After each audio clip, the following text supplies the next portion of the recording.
ते आहे, ईडीकडे आहे, ते केंद्रीय एजन्सीकडेच आहे. बच्चू कडूंचं झाल्यावर देतो तुम्हाला.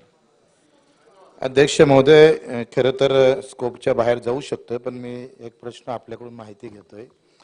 देवेंद्रजी, आपण लक्षात असेल का विधान परिषदमध्ये पण आपण या संदर्भात एक उत्तर दिलं होतं. ऑनलाईन गेमिंग म्हणजे जंगली रमी पे रोज आम्ही पाहतोय.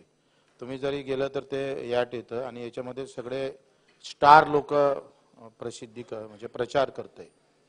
आता मी मुद्दाम नाव नाही घेत, नाव घेणं अधिक अडचणीचा विषय होईल, पण मला वाटतं एवढे सगळे मोठे लोक जर ते, आता काही लोक अतिशय आकर्षक असतात राज्यामध्ये आणि त्यांच्याद्वारे जर अशी जाहिरात झाली तर प्रचंड फसवणूक होते. तर मला वाटते कृपया त्याच्यावर आपण काही कारवाई करता येईल का, किंवा इतर राज्यामध्ये जसं ऑनलाईन गेमिंगला बंदी घातली आहे तशी आपल्या राज्यानं घातली तर मला वाटतं चांगलं होईल. तर त्या बाबतीत आपण निर्णय घ्यावा. याच्यामध्ये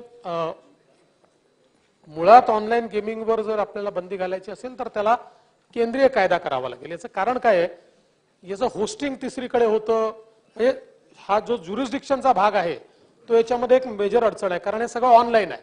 जसं आता याच्यामध्ये आपण बघितलं की याच्यामध्ये आता त्यांनी रजिस्ट्रेशन केलं व्हेनेझुएलाला, ते ऑपरेट करून राहिले दुबईवरनं. तर अशा प्रकारची ही परिस्थिती आहे.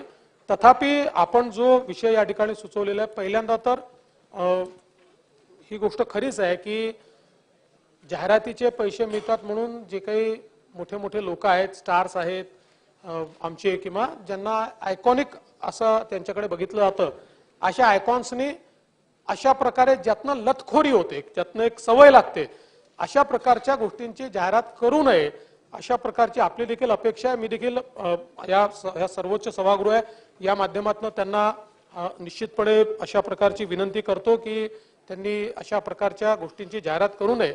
पण त्याच वेळी आपण जो मुद्दा मांडलेला आहे, जरूर हे तपासून पाहण्यात येईल की आपण याला काही रेग्युलेट करू शकतो का, काही रेग्युलेशन आणण्याचे आपल्याला कॉम्पिटन्स आहे का, हे जरूर तपासून पाहण्यात येईल.